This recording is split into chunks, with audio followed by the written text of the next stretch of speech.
नमस्कार, मैं रेणु कुमारी। आप देख रहे हैं पब्लिक एशिया न्यूज चैनल। इसी के साथ अब वक्त है देश की बड़ी खबरों का। पहली खबर की ओर चलते बता दें, राजगढ़ के सारंगपुर में भाजपा कार्यकर्ता सम्मेलन को संबोधित करने पहुंचे सीएम मोहन यादव ने हिंदू मुस्लिम एकता पर जोर देते हुए कहा कि कांग्रेस ने देश को बांटने का काम किया है। इसके पहले मंच से सांसद प्रत्याशी रोडमल नागर ने जनता से माफी मांगी और कहा कि भूल चूक माफ करे, ये वोट मोदी के लिए करे। बता दें, सारंगपुर में रविवार को आयोजित भाजपा कार्यकर्ता सम्मेलन में करीब 1 घंटा देरी से पहुंचे सीएम मोहन यादव ने जनता को संबोधित करते हुए भारत पाकिस्तान बंटवारे की याद दिलाते हुए कहा कि आजादी के समय भाजपा नहीं थी, सिर्फ कांग्रेस थी, लेकिन उन्होंने देश को बांटने का काम किया है। आइए दिखाते हैं आपको हमारे संवाददाता राम बाबू चौहान की रिपोर्ट। ये श्री दिलाने वाला अगर कोई एक व्यक्ति है तो वो भारतीय जनता पार्टी का कार्यकर्ता है।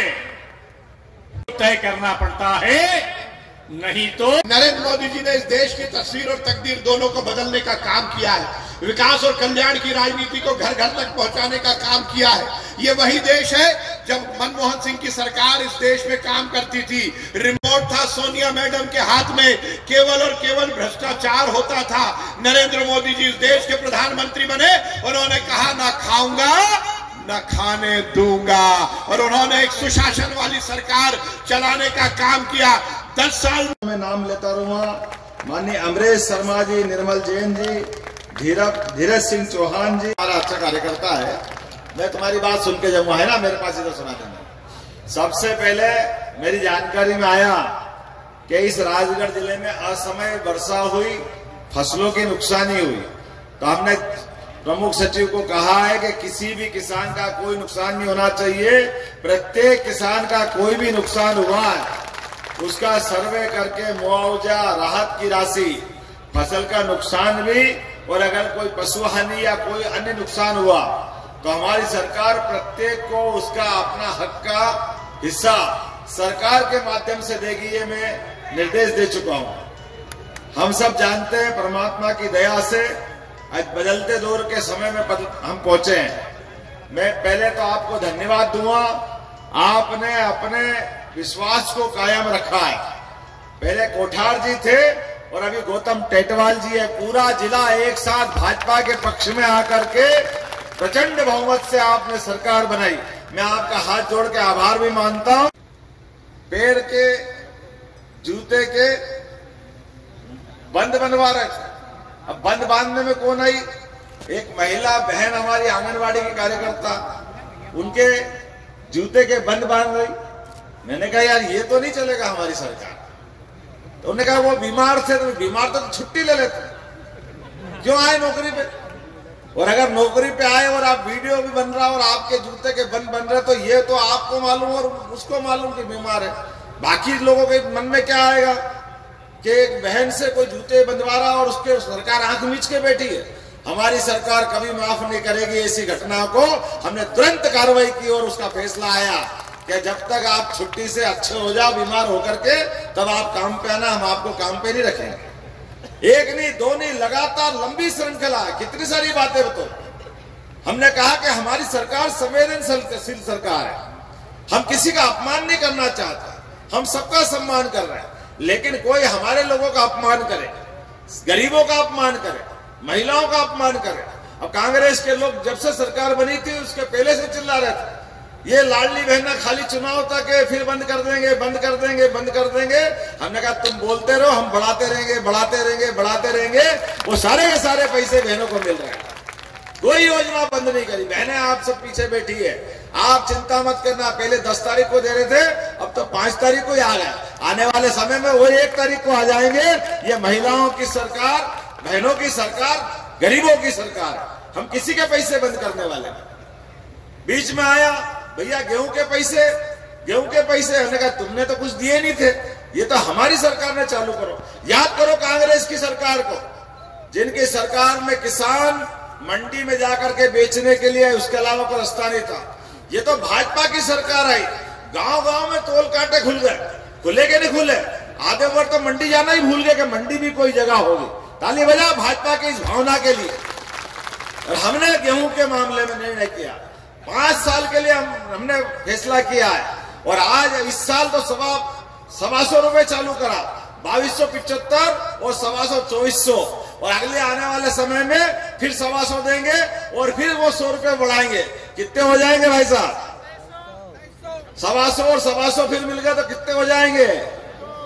उसके बाद फिर तीसरा साल फिर देंगे।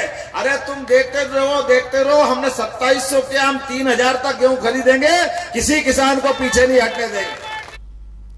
और अगली खबर की ओर चलते बता दें, बुलंदशहर में गोकशी करने वाले बदमाश से थाना ओगोता पुलिस की हुई मुठभेड़ में जवाबी कार्रवाई में बदमाश दानिश घायल अवस्था में गिरफ्तार हुआ है। गोकश दानिश के कब्जे से अवैध असला, कारतूस व बाइक भी बरामद की गई है। आइए दिखाते हैं आपको हमारे संवाददाता प्रदीप पंडित की रिपोर्ट।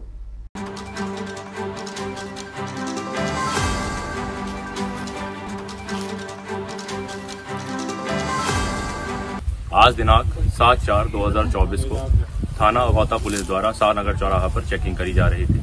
इसी दौरान मुखबिर द्वारा सूचना मिली कि एक व्यक्ति जिसका नाम है दानिश पुत्र शौकत अली, यह 75/24 गोवध अधिनियम के मुकदमे का वांछित है।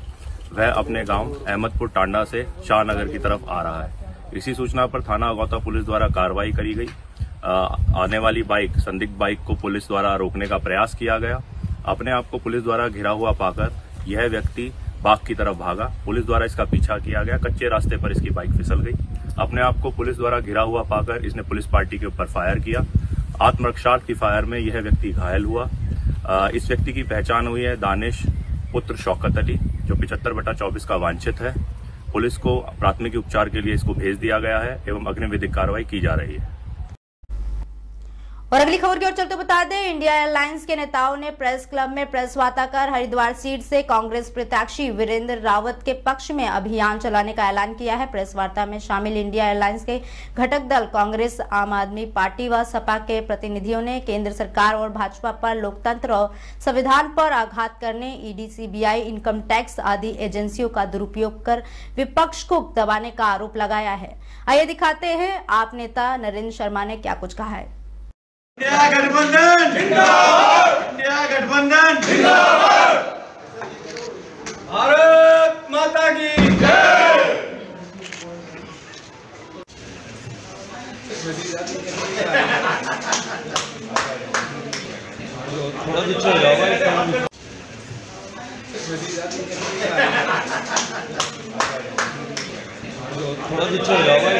गठबंधन की आज मुझे उम्मीद है कि हम सब दल मिलकर निश्चित यहाँ भाजपा को फाड़ फेंकने में कामयाब होंगे। जनता बहुत परेशान है। जनता गठबंधन की तरफ निगाहों से देख रही है। आज इस प्रदेश के अंदर महिला परेशान है। अंकिता भंडारी कांड हुआ और आज तक भाजपा उस पर अंकिता के परिवार को न्याय नहीं दे पाई। महिलाएं आप अपने आप को इस प्रदेश की ठगी महसूस कर रही हैं। कांग्रेस और ये इंडिया गठबंधन अगर हम सत्ता में आए तो सबसे पहले अंकिता भंडारी के केस को उठाएंगे और अंकिता भंडारी को न्याय देने का काम करेंगे, जिससे महिलाओं को सम्मान प्राप्त हो, महिलाओं का जो सम्मान है बरकरार रहे। और महंगाई आज इतनी है, महिलाएं अपना किचन चलाना भारी हो रहा है, रोजगार मिल नहीं रहा, नौजवान रोजगार के लिए परेशान है। इस सरकार ने वायदा किया था 2014 में कि हम 2 करोड़ नौजवानों को हर साल रोजगार देंगे। 2 करोड़ को छोड़ो, मेरे ख्याल 2000 नौजवानों को रोजगार नहीं मिल रहा। और उत्तराखंड की मैं बात करूं तो यहाँ नौजवानों को रोजगार कहाँ से मिलेगा?